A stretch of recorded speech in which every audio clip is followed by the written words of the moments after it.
विद्यार्थी ट्यूटोरियल्स में आपका स्वागत है। फिर से आज हम लेके आए हैं क्लास 6 का नेक्स्ट वाला टॉपिक। देखो लास्ट वाले जो वीडियो में हमने बात की थी तो हमने देखा था कि भाई कॉम्पोनेंट फूड होता है क्या है, न्यूट्रिएंट्स क्या होते हैं। फिर हमने देखा कि न्यूट्रिएंट्स के बेसिस पे हमने फूड को जो है अलग अलग उसमें कॉम्पोनेंट्स बांटा, जिसमें था carbohydrate, fat, vitamin, minerals, protein, water है ना, वगैरह वगैरह ना। अपन ने इसमें देखा है कि जो कार्बोहाइड्रेट एंड फैट है उसको अपन किस में रखते हैं, एनर्जी गिविंग फूड में। मतलब उससे हमें क्या मिलती है, एनर्जी, जिससे हम क्या कर सकते हैं, टू डू वर्क, मतलब वर्क करने की एनर्जी में मिलती है।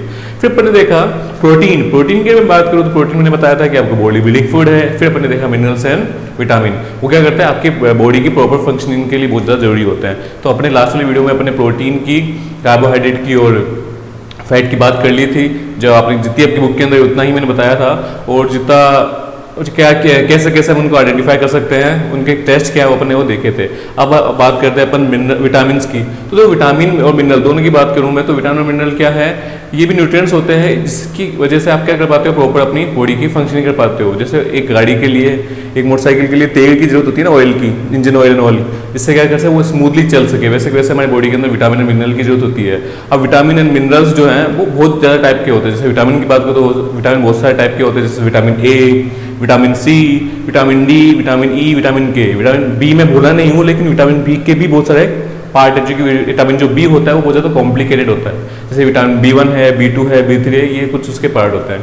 ठीक है। अब इनकी डेफिशिएंसी से होने वाली डिजीज भी होती है। जैसे विटामिन ए की वजह से नाइट ब्लाइंडनेस होता है, विटामिन ए की वजह से नाइट ब्लाइंडनेस होता है, विटामिन बी की वजह से अलग डिजीज होती है, विटामिन सी की वजह से, जो कि आपके एक टेबल बनी हुई है। वो टेबल आपको इंपॉर्टेंट भी है, वो आपको एग्जाम के पॉइंट ऑफ व्यू से याद भी उसको करना है। अगर मैं बात करूँ उसके बाद मिनरल्स की, तो मिनरल में आपको देखो, मिनरल्स में भी सेम रहेगा आपके कि मिनरल के अंदर आपको क्या देखना है, 3 इंपॉर्टेंट मिनरल्स है जिसकी डेफिशिएंसी होने वाली डिजीज क्या है। देखो सबसे पहले बात करूँ मैं आयोडीन। तो आयोडीन से होने वाली जो डेफिशिएंसी है उससे आपके जो गला है वो सूज जाता है, गोइटर डिजीज बोलते हैं उसको। ठीक है। इसके बाद मैं बात करता हूँ कैल्शियम से। तो कैल्शियम की डेफिशिएंसी से क्या होता है, आपकी जो वीक जो बोन्स है वो क्या बन जाती है, बहुत ज़्यादा वीक बन जाती है, बहुत ज़्यादा कमजोर बन जाती है। इसके अलावा जो अगर बात करूँ मैं इसकी लोहे की यानी आयरन की, तो आयरन की डेफिशिएंसी से होता है आपके अनेमिया यानी खून की कमी। अब आपकी बॉडी के अंदर लोहे की कमी यानी आयरन की कमी है, डजंट मीन कि आप घर के अंदर जाके जितने भी लोहे का सामान उनको खाने लग जाओ। आपको आयरन चाहिए जरूर, लेकिन किस रूप में चाहिए, फूड आइटम के फॉर्म में चाहिए। मतलब या तो आप उसको किसी फल के फॉर्म में खा सकते हो, की चीज़ें खा रहे हो, लोहे के सामान खा रहे हो, नहीं, आपको ऑर्गेनिक आयरन की जरूरत होती है। एग्जाम्पल के लिए जैसे बात करूँ मैं, एप्पल के अंदर आयरन होता है। अब आप इसमें बोल सकते हो कि हम कैसे मान लें कि एप्पल के अंदर आयरन होता है। अगर आप एक एप्पल को काट के आधे 1 घंटे के लिए, 2 घंटे के लिए रख दो, तो उसकी जो लेयर है जहाँ से आपने काटा है उस पर ब्राउन कलर का एक लेयर चढ़ने लग जाती है। और वो ब्राउन कलर की लेयर कब चढ़ती है, जब किसी मेटल के ऊपर क्या, किसी लोहे के ऊपर जंग लगती है, तभी वैसे ब्राउन कलर की लेयर चढ़ती है। इसका मतलब आधे घंटे या 2 घंटे बाद उस से एप्पल में क्या लग गई, सेब में क्या लगी, जंग लग गई। ठीक है, ये अपना हो गया मिनरल। अब बात करता हूँ मैं वाटर की।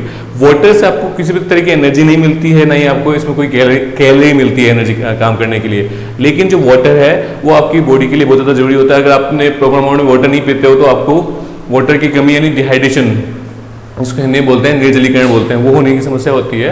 अब देखो वाटर के क्या क्या इंपोर्टेंस है। वाटर से आपका जो बॉडी है टेम्परेचर वो कूल डाउन रहता है, और आपकी बॉडी के अंदर जितने भी टॉक्सिक सब्सटेंस यानी जो जितने भी जहरीली चीज़ें बनती हैं, जहरीली पदार्थ बनते हैं, वो बॉडी से बाहर निकल आते हैं। ये इसके इंपोर्टेंस है। इसके बाद आता है डाइटरी फाइबर्स यानी कि रफेज, जिसको हिंदी में बोलते हैं रफेज, और हिंदी में इसको बोलते हैं रेशे। अब इनका क्या काम है, ये आपको ये भी एनर्जी नहीं देते हैं, वो सबसे ज़्यादा खाने आप इसी को कंज्यूम करते हो। ठीक है। अब ये वाला जो टॉपिक है बहुत सारे बच्चों को इसमें थोड़ा समझ में नहीं आता है। तो ये देखो डाइटरी फाइबर यानी जो रफेज है वो किसी भी खाने को क्या देते हैं, बल्क यानी जुड़ाव देते हैं। एग्जाम्पल के लिए अगर मैं आपके सामने 2 प्लेट रखूँ, एक प्लेट में अगर आपके सामने एक आलू का पराठा रख दूँ मैं, और दूसरे प्लेट में सेम स्वाद का, जिसमें सारे के सारे फूड कंपोनेंट वही है, जैसे कि जिसमें कार्बोहाइड्रेट है तो उसमें भी कार्बोहाइड्रेट, उसमें विटामिन तो इसमें विटामिन, सब चीज़ सेम टू सेम है और सेम अमाउंट में है, लेकिन पाउडर फॉर्म में है। तो आई थिंक आप पराठा ही खाओगे, उस पाउडर को छोड़ दोगे।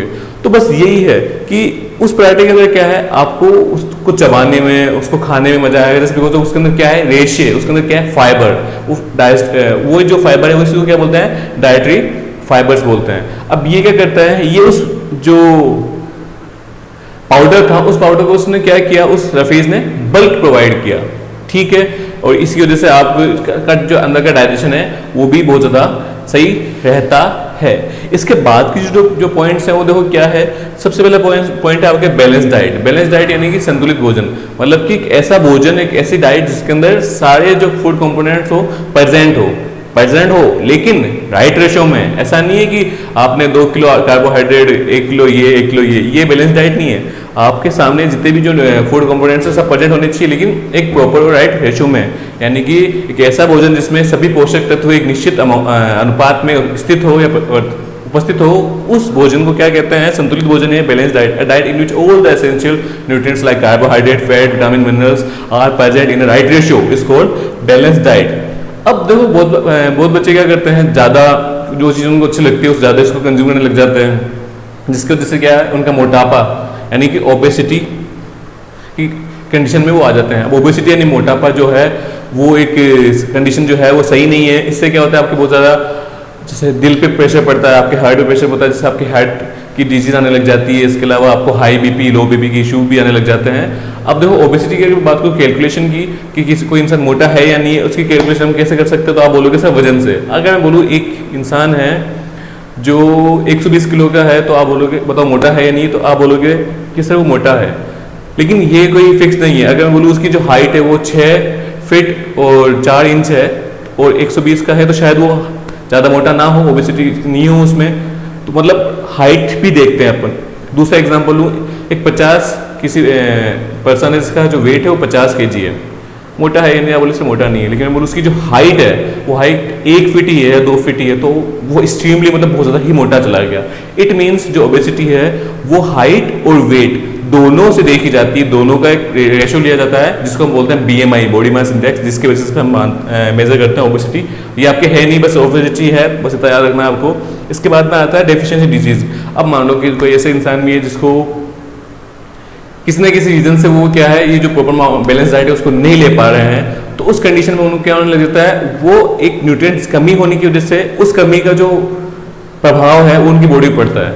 ठीक है, जैसे मैं बात करता हूँ आयरन की। आयरन से क्या होता है, आपका ब्लड बनता है। ब्लड क्यों बनता है? क्योंकि देखो आपके ब्लड जो है उसके अंदर अलग अलग कंपोनेंट में से एक होता है RBC यानी red blood cells. Red blood cells के अंदर होता है आयरन होता है। ठीक है, अगर आपके आयरन की कमी है तो आपके अंदर ब्लड की कमी हो जाएगी। ठीक है, और दूसरा अगर बात करूँ मैं विटामिन की डेफिशिएंसी से भी बीमारी होती है, जिसमें आपका जो है जो बाल है वो ड्राई एंड जो थोड़े वाइट होने लग जाते हैं, आपकी जो थोड़ा आप कमजोर फील करते हो, ये एक तरह की कंडीशन होती है। इसमें किस नाम से लिखा गया है इसको?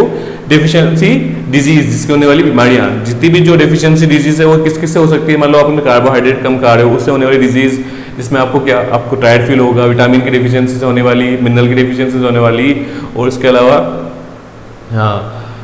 मिनरल्स। ठीक है, ये 4 ही है अपने। हाँ, एक फैट की डेफिशिएंसी से होने वाली डिजीज। ठीक है, ये 5 है। इसके अलावा याद रखना ये डाइटरी फाइबर और वाटर की डेफिशिएंसी तो होने वाली डिजीज नहीं होती, लेकिन ये आपको क्या होती है, कंडीशन हो जाती है जिसको बोलते हैं क्या, डिहाइड्रेशन। ये कैसी कंडीशन है जिसमें आपकी बॉडी के अंदर क्या होता है, एक्सट्रीम अमाउंट में पानी की कमी आ जाती है, जिसकी वजह से आपको फिर चक्कर आने लग जाते हैं, और अगर ज़्यादा ही कंडीशन बुरी है तो आपकी डेथ भी हो सकती है वाटर की डेफिशिएंसी से। ठीक है, तो ये आज का एक टॉपिक था। आज का अपना चैप्टर जो है, जो सेकंड चैप्टर वो कंप्लीट हो चुका है दोस्तों।